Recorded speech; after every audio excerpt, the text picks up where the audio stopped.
You know, not all dungeons can be fun and entertaining, and I respect that, but the BS I found from here on are starting to annoy me. Welcome back to Nocturne Fusion, where not only I have to deal with high difficulty settings, but also have the devs being a douche. Last time we managed to reach the Amala Temple. The area, Izamu says, is divided in 3 temples that we have to explore, and I have mixed feelings about the place. This is, for me, the point where the game stops being nice, if it ever was, and actively tries to kill you. Fun fact, this is where I stopped playing the game during my first ever run, partially because I was bad at the game and knew only 10% of the stuff that I know today. I decided to start by exploring the Black Temple. Here we can find enemies that caliber of Osei, aka enemies that can slaughter you in the blink of an eye if you don't pay attention. Also, many demons here resist physical or magic, so be careful what moves you throw around. This is probably the less gimmick of the 3 temples, as it's only pitch black and requires lightoma or light balls to see around you. If you want to progress, you need to enter some blue light columns, and the worthwhile things to mention before reaching the end area is Oberon getting Tornado, and the fact that if you want to reach the boss room, you need to drop down a hole behind a door on the 2nd floor. Once you do that, you reach the boss room. I equip the Kamuta Magatama on me and party with Oberon for healing, Long because of Endure, and Hanuman for buffs. And in the boss room, we fight the demon Alciel.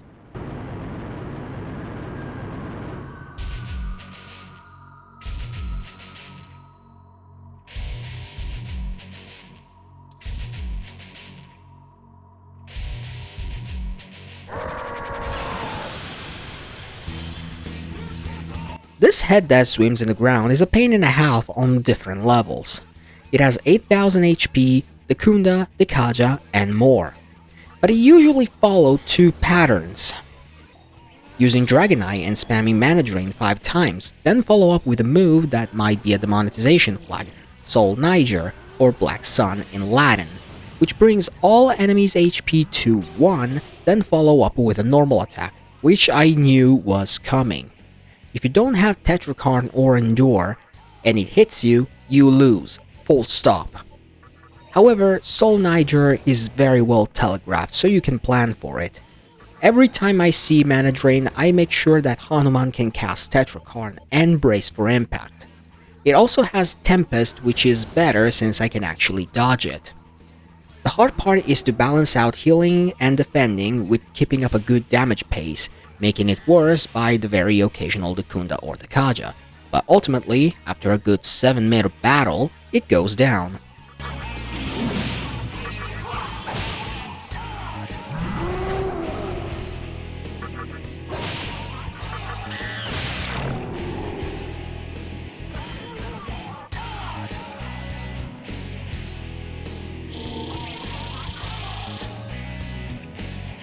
Isamu now speaks, surprised at how quickly we dealt with 1 temple.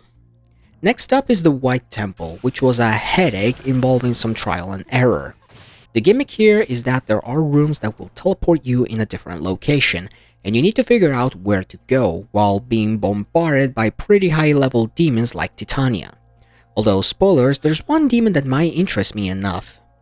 While dancing around the floor, my Titania levels up and gets Medea ran, making her the definitive healer of my current party, as well as dropping an agility incense for good measure. Not bad at all. 10 minutes later, and I finally recruit a new demon in Gogmagog. He's not too shabby, he has decent stats, good resistances, and if you're willing to level him up, gets access to Torunda, Rakunda, and Sukunda. I'll keep him around, although I'm not sure if I'll train him and keep him as of yet. After getting an aneurysm for how annoying the teleports were, I finally managed to find the boss door. I equipped the Magatama to null bind, and with Titania, Hanuman, and Oberon, I fight the temple's boss, Albion.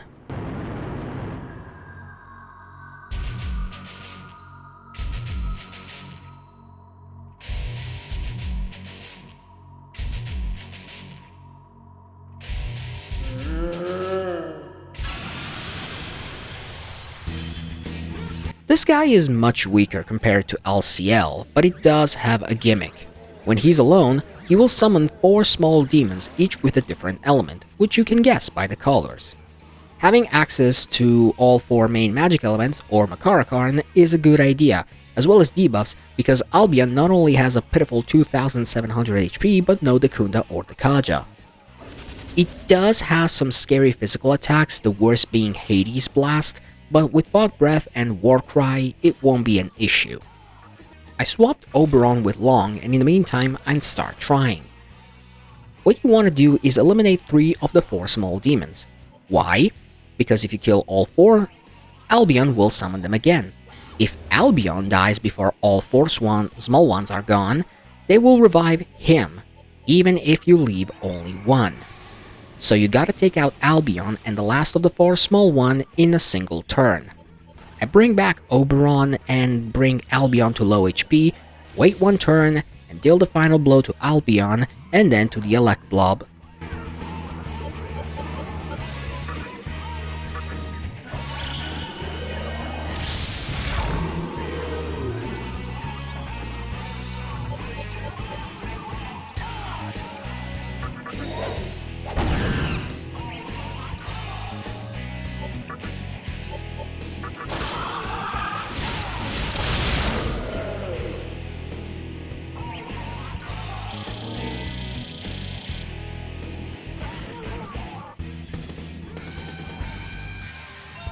Oberon gets Bufudine and we get the Adama Magatama. This is rad as hell, it gives high vitality and has Bolt Storm, the best elect magic in the game for Demi-Fiend, which I will get soon enough. Next on my to-do list is the Red Temple, another pain in the neck with strong demons, and I spot one I want right out of the gate, Ifrit. I release Berith and I'll get Ifrit when I meet him. Pro tip for the area, Glacial Blast demolishes most enemies here. And within 2 encounters, I get my hands on Ifrit. He has Agidine and Taunt, but will also get Makakaja, Prominence, the best fire spell in the game, and Beck and Call, an ability that allows you to summon a random demon from the reserves. He's definitely the fire elemental power that I needed to perfectly cover it, especially because my Hellfire doesn't seem to be doing enough damage right now. I ingest Adama to learn Bolt Storm ASAP and carry on. The dungeon gimmick is that there are spots where you get dragged to a dark alternate version of the temple. There are some sweet loot in mystical chests though, so it's worth exploring if you have Liftoma to avoid floor damage. You need to find light pillars to go to the original temple, and you need to go between both to reach the boss room. By the way guys, at one point you will get to a room with 5 doors on the right. For your sake, take the 4th one, or you will get dragged in the alternative version every time you get the wrong door, which here, it's just a hindrance to progression. Not long after I get to the next boss room, I hit the Murakuma Magatama, make a party of Hanuman, Titania, and Long, and face the temple boss, Skadi.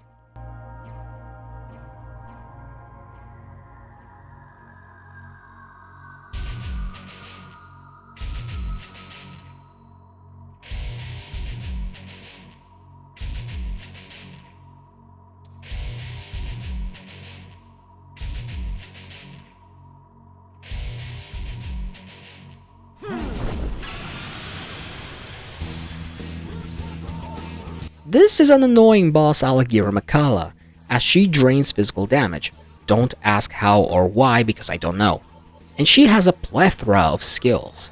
She can mute you with Makajama on, use Mazandine for wind damage, or Thunderclap for a light-based move to cut in half my HP. This is a fight where you gotta use your best magic to survive better, no other way around it. At one point she nulls buffs and debuffs, then follows with Dragon Eye and Thunderclap, failing on Titania's Light Repel.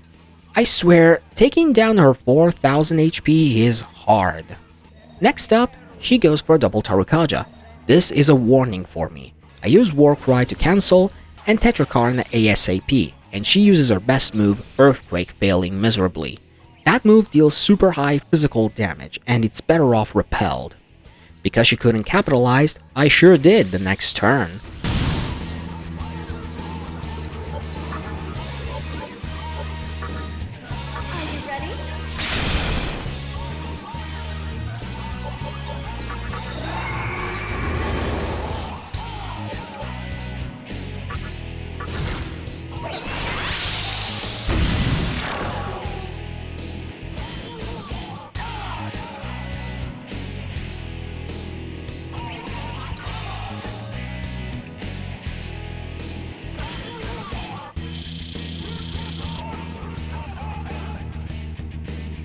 With all 3 temples sealed, Isamu invites us to the central temple that was in the sky before.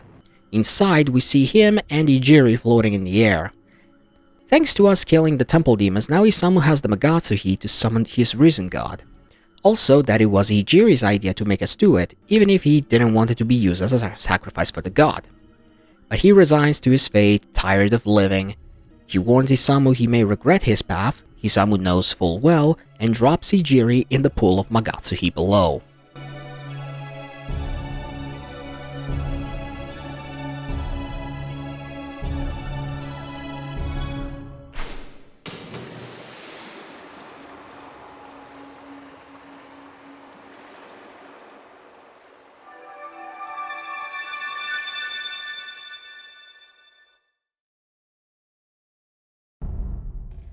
All pieces fell into place, and Isamu is successful in summoning the wandering god, Noah.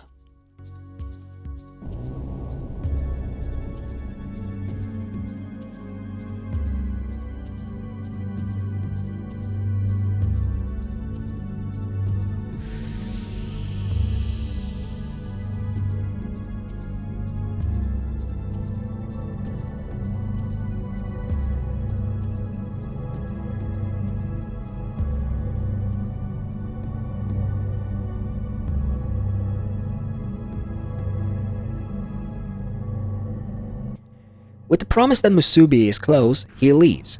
And so do we, but as we do, a pair of angels show up. They were monitoring Isamu and tell us Chiaki is up to something bad regarding some heretics. And I do have an inkling as to what they refer to. And I was right. A trip to Mifunashiro shows a good number of dead Manikins.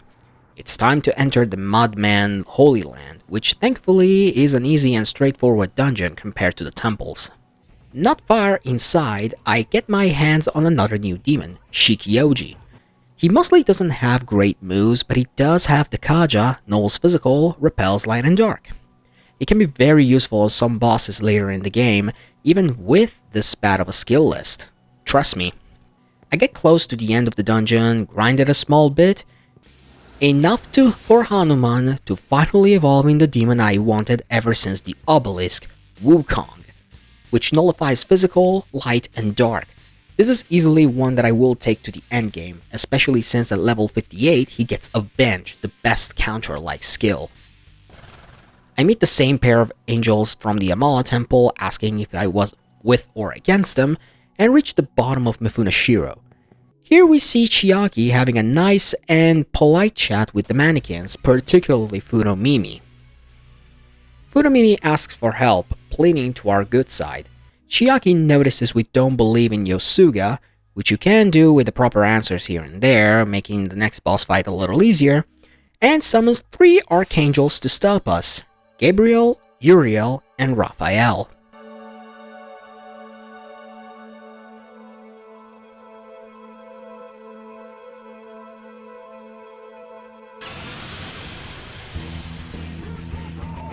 Where do I start with them? How about mentioning that they resist every magic element in the game except Almighty as well as physical damage, and have 3000 HP. Raphael likes to use shields, so he's gonna be my first target. None has the Kunda or the Kaja. Uriel has Megiddola and Prominence, and Gabriel is probably the least threatening since 2 out of 3 attacks are light-based, and half my team nullifies those, the last of the 3 moves being Maziodyne. The fight is relatively easy. I stall enough to take out Raphael, then go berserk on the other 2, taking out Uriel first since it also has the Arahan. And I won none of that today. Because I spread the damage a bit, Uriel and Gabriel go down at the same time pretty much.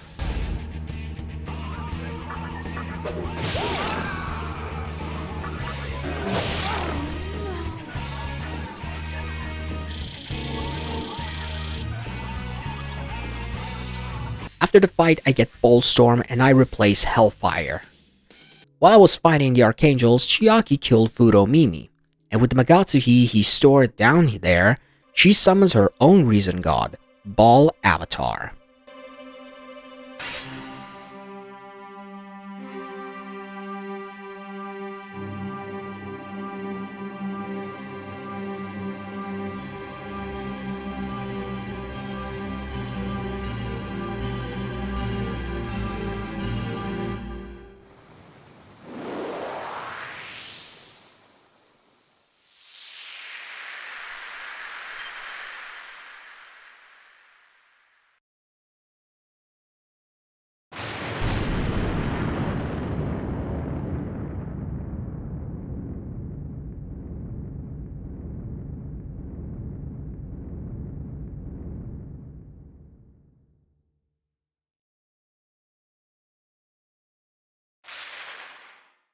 The newly summoned god lets us know that in Ginza something is up before teleporting away.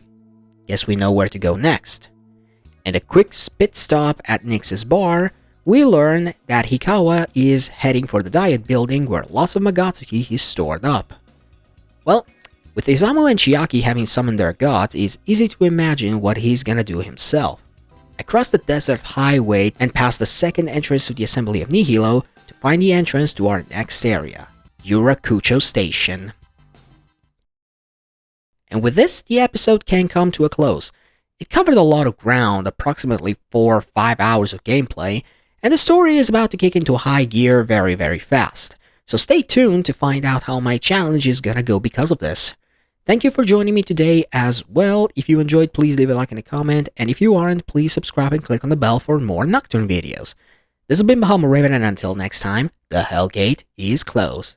Have a nice day, and take care. Bye-bye.